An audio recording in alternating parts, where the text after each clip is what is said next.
Well, hey folks, this is Piano Man Steve Lungrin. Thanks for watching this little demonstration video about how to play the Loco-Motion by Little Eva, as well as has been covered by a bunch of different people, including Kylie Minogue, among many, many others. Anyway, it's a classic song from the 1960s, and what these demonstration videos are about is to show you how easy it is to take a few simple tools that I teach in the Piano Man approach and turn them into songs. Because the problem with typical song tutorials is you're learning something note for note for note for note, takes forever, and then you're boxed in, and one, it takes way too long to learn, and two, you don't have any expressive power, and it's really difficult if you get thrown a curveball like you need to play it in a different key or something like that. But if you learn a few simple tools, like your basic chords, 4 really simple rhythm patterns, and a couple of simple improv techniques that you can apply on the chords that you're playing, then you can learn pretty much any song in just a matter of a few minutes by simply looking up the chords on the internet for free. And so that's what we're going to be doing in this series of videos, these demo videos, of just showing you how to run these songs through my magic 5-step song learning formula and turning it into music. So let's take a look at this. So the first thing that you do, step number 1 in my formula, is you go get the chords. And when you simply Google search a song title along with the word chords, so in this case Loco-Motion chords, it's going to bring up several different options for you. One of my favorite sites, I believe, is called ultimateguitartabs.com, or it's something similar to that, but it usually is the top search in Google at this moment in time anyway. And there will be lyrics and there will be chords. So you need to know your major chords, your minor chords, maybe your suspended chords and your diminished and augmented chords, although those are a lot less important than major and minor.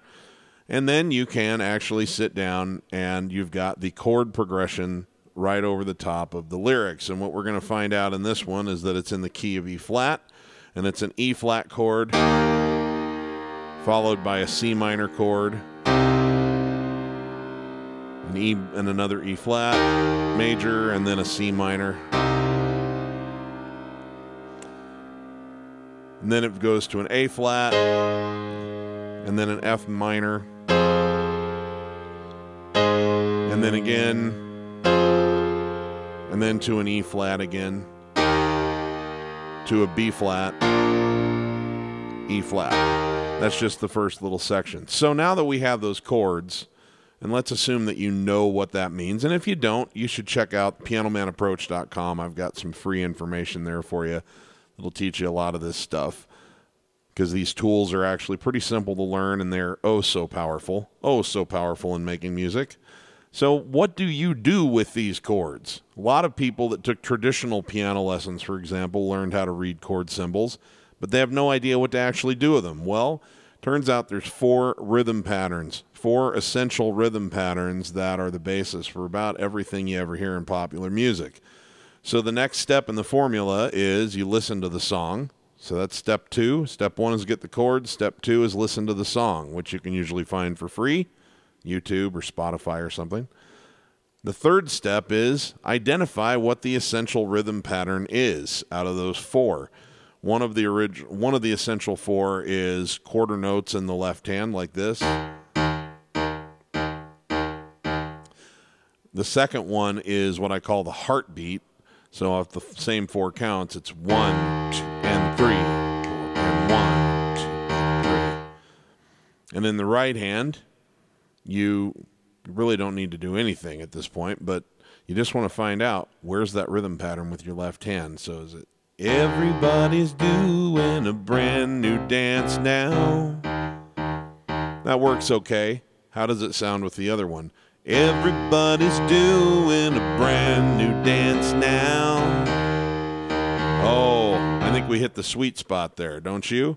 So it could probably work with the other one, but I think that we like it better with that heartbeat.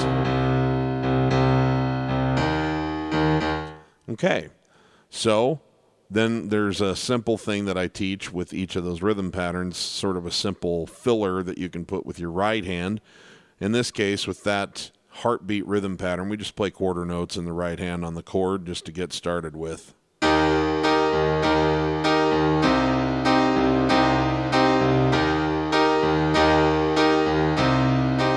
The idea is to give yourself a basic structure to work with first, and then we can start adding layers of fun things after that. So we get more and more nuanced and make it more and more original as we go, but we create a foundation underneath to work with, something to modulate from. So everybody's doing a brand new dance now.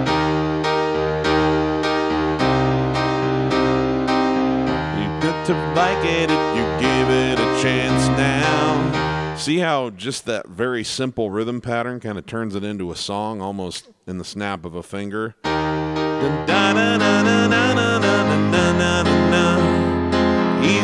than learning your ABCs. So come on, do the locomotion with me.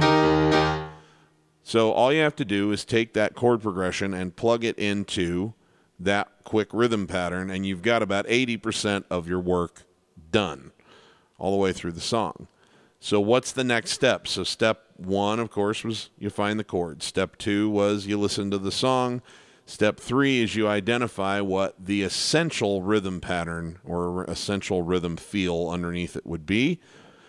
Step four is that you want to master the song all the way through. You want to get that chord progression under your fingers with just that very, very simple rhythm pattern without trying to do anything else to it. So you want to be able to play through the song with those chords, just keeping that nice heartbeat rhythm pattern going. So in this case, it would be E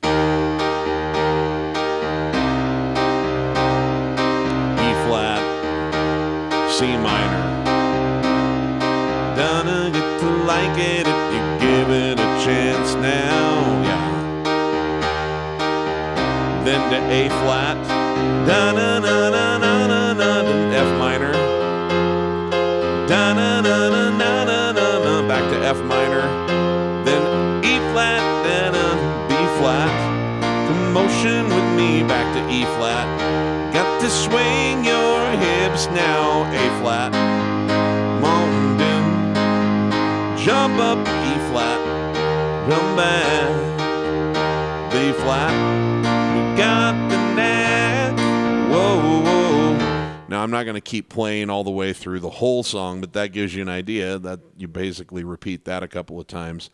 When you can do that nicely, now we can take step five, and step five in this process is we kind of dress it up a little bit by throwing in some simple rhythm, some simple sort of what we call rhythmic improvisation. Okay? Now, I am a very lazy player, and I think it served me very well, and I think you should try to be a lazy player too. What I mean by that is you should do most of your improvisation right on the chord you are already playing. We don't want to, burden ourselves with having to move up and down the keyboard too much too often. There's so much good stuff to be had right where you already are. And it comes with the added bonus that whether you're an advanced player or kind of a novice or somewhere in between, you don't have the frustrating part of trying to master these really crazy Liberace runs and get to thinking to yourself that you're no good, because that's not actually true. All of the Liberace runs are simply easy stuff that you could do in one place, stacked on top of each other anyway. So you want to master doing a lot of cool stuff without moving your hand around a lot first. And then you'll have the sort of foundation you need to build on to do things where you move around a lot. So let me give you some of my simple ideas. My favorite technique I call the toggle technique, and that's where you take a chord that you're playing and you play the top part of it and then toggle back and forth between the thumb and the top part of the chord. And you do that in rhythmically pleasing ways. I'll give you an example. Everybody's doing a brand new dance now. See how I just used that? I'm already here.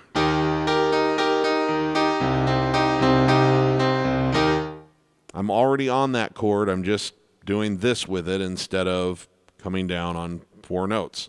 You can do that in any different number of ways. Everybody's doing a brand new dance now.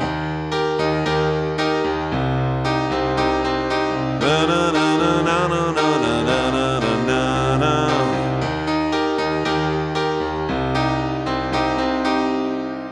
So it really doesn't matter. It's up to you. And that's one of the beautiful things about using this particular style of playing, is that every single time the song has a little bit of life for you, because you're going to play it similarly. You're going to play it with the same essence, but you get to make choices in the moment, and it keeps it fresh, and it keeps it a little more artistic. And it doesn't change it so much that, you know, your audience, or including yourself, sort of like misses that you didn't play it exactly the same way as you did the last time. But it does keep it interesting for you, because every single time is a little bit new adventure. So not only can you learn it much faster, but you also get creative satisfaction and freedom moving forward, which is not something that I can say I got the same thing from when I would master something from sheet music, because once you get to the end of that, you've chewed all the flavor out of the gum. You're going to play it the same way every single time. And so it's kind of like, well, now what? But with these, the song keeps giving you something new and fresh every single time, because you get to make choices about, you know, what improv techniques you're going to use and how you're going to deploy them in the moment. And it's really a lot of fun. So we have the toggle. We have what is called arpeggios. And that is simply where you take a chord and you play the individual notes of the chord in some kind of a sequence, like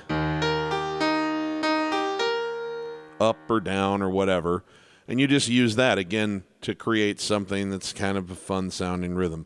Everybody's doing a brand new dance now.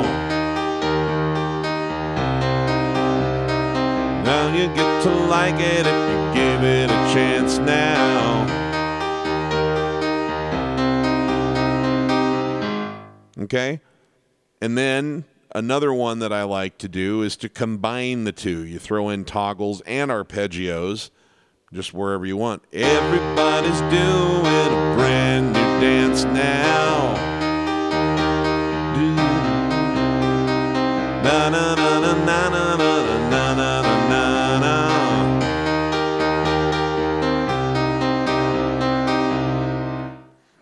Never having to move my hand. Never even having to search for keys beyond what's in that simple major or minor chord. And you're getting all kinds of great, good sounding, tasty little licks and fills. So, I mean, that's a pretty beginner level, entry level way to do it, which is absolutely fine. But then the next thing that you can do to dress it up, another part of it, so we're playing around with rhythm on the chord that we're on, you can dress the chord up. If you know slightly more complex chords, then you can say, maybe I'll make this an E flat added 9 and a C minor added 9, for example, just to add a little bit of extra texture to the chord, and then that gives you an extra note to use in your improv. So see how an E flat added 9 would be an E flat chord, and then you bring in the 9, which is 1, 2, 3, 4, 5, 6, 7, 8, 9. That's why they call it the 9. So just adds the 9 into that E flat chord.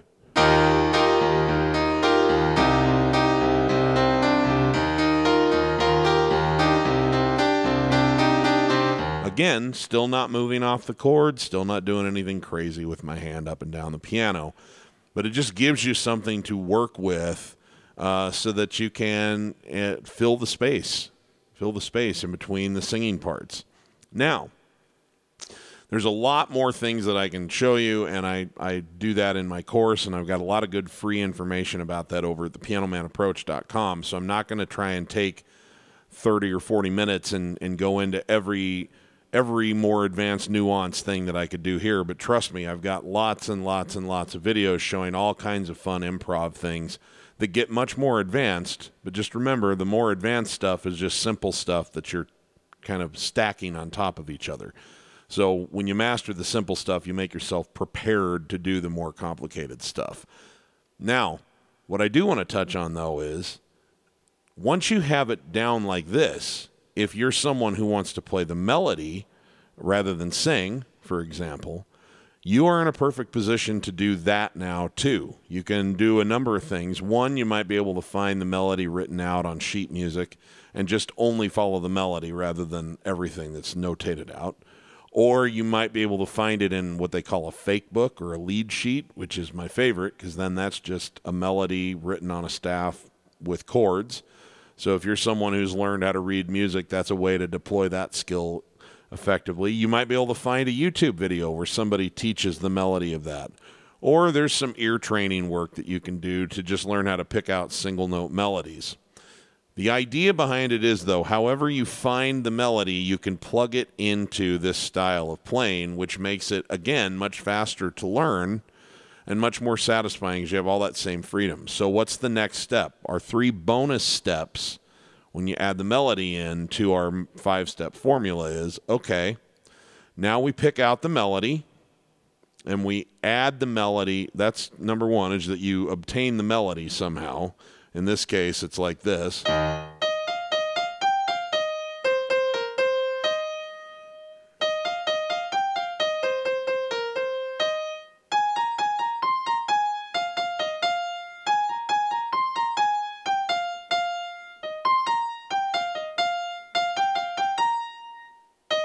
Okay, so once you obtain the melody, the next step is we want to play the melody while just maintaining the essential rhythm pattern underneath. Okay, we want to strip it back down here for a minute, even though you got all these great improv options. We'll bring those in a minute. But you got to get this going. This is your rhythm section. This is the rhythm section of the band. Your left hand. It's the drum kit and the bass guitar, okay? So we come up here, and now we put the lead singer in, and she says this.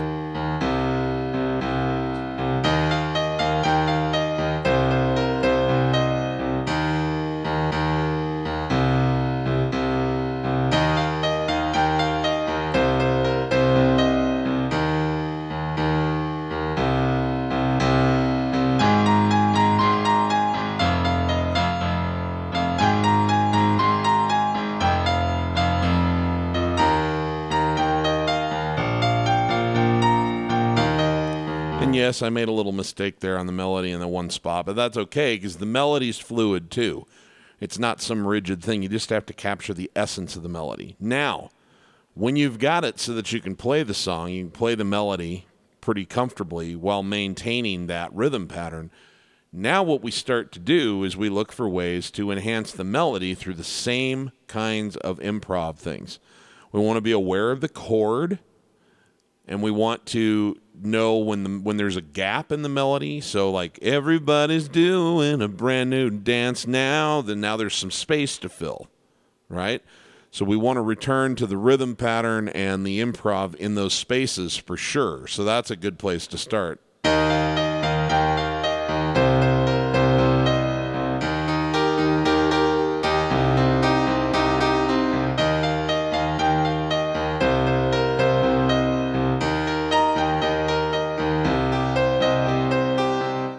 Now, I happen to use different chord inversions, which is something that we talk about over at the Piano Man Approach. They're somewhat advanced technique, but it's still the same thing. I was using toggles and just arpeggios in the spots where the melody wasn't being played. We're just adding a little bit of improv in the spaces that are available.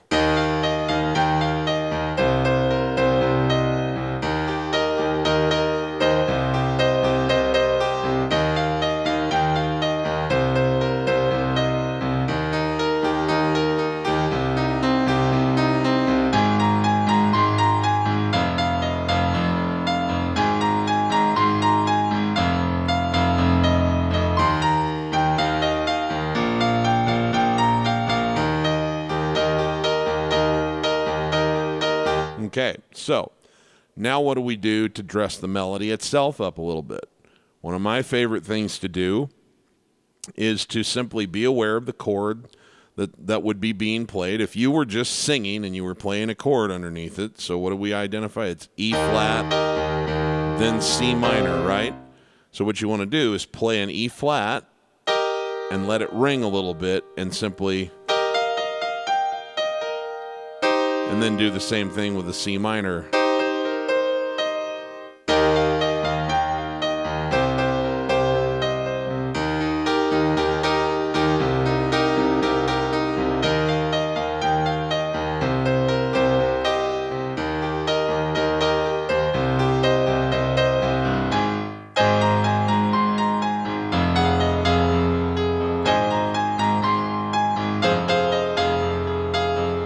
So you're just adding a little bit of extra harmonic interestingness there. Just playing the chord, just kind of letting it ring by having the pedal down.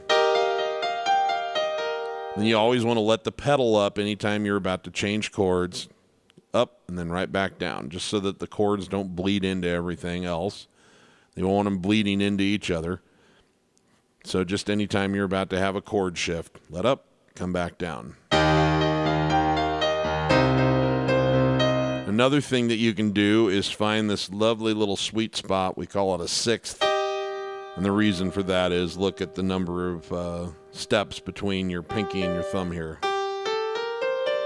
1, 2, 3, 4, 5, 6 within the key signature there. So you can kind of just follow the sixes like that, the sixth intervals there.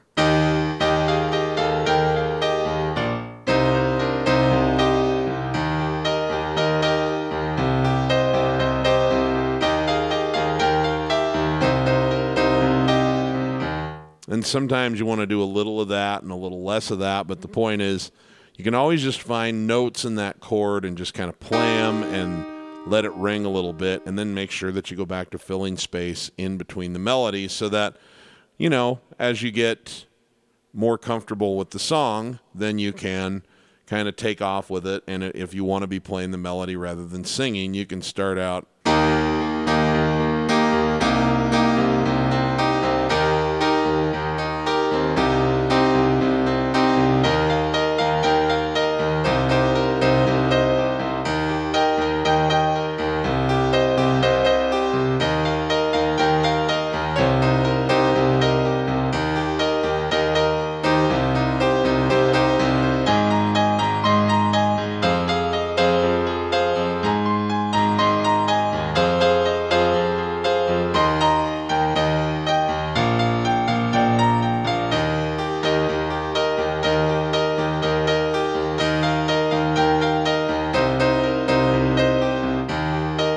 what's driving it all is just this nice rhythm pattern.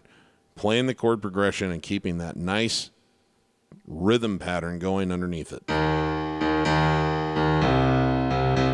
And you can always back it off and simplify it, because at every step along the way, you've got something that sounds pretty credible and pretty good. You can always back it off to just accompaniment.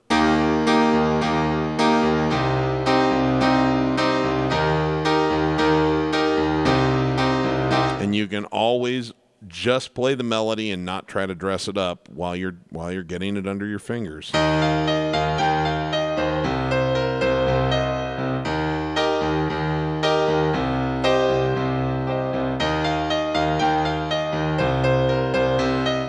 So there's a lot of options in here, and it's got room for you to be a total beginner who just knows these essential, the essential major and minor chords, and just, very, very novice versions of the rhythm patterns. And it's got room for you, and also just very, very, very basic improv stuff, but it's got room for you to be a very advanced player, because the technique itself has got pretty much an endless amount of room for you to vary, grow, and sort of modify everything. But it all can be condensed down to these very, very simple principles. So that's what we teach at the Piano Man Approach. I hope that this has been interesting for you. Hopefully you've picked up a few tips that you might be able to use in your own playing. And if you're curious about all of my 4 essential rhythm patterns, my song learning formula, and all of my information about the 3 pillars of playing popular music, go to thepianomanapproach.com and check it out. We've got some, like I say, some good free material there for you. And it's certainly been a joy in my life to be able to use it all these years to play pretty much any song that I want to play and to learn it pretty darn quickly. So, and to also, this is really important, not only to learn it quickly and play it, but then because of the creative freedom it allows me to enjoy playing the same songs for years and years and years and years and years, and to keep getting something fresh and interesting out of the experience as I become a better player. So anyway, thank you very much. I'm going to get out of your hair for now. If you do enjoy videos like this, please give it a like and a subscribe to my channel. That really helps get the views up and powers new free material. So I really appreciate your time. And remember, if you're not having fun when you're making music, you're doing it wrong. Okay, guys, I'll talk to you later.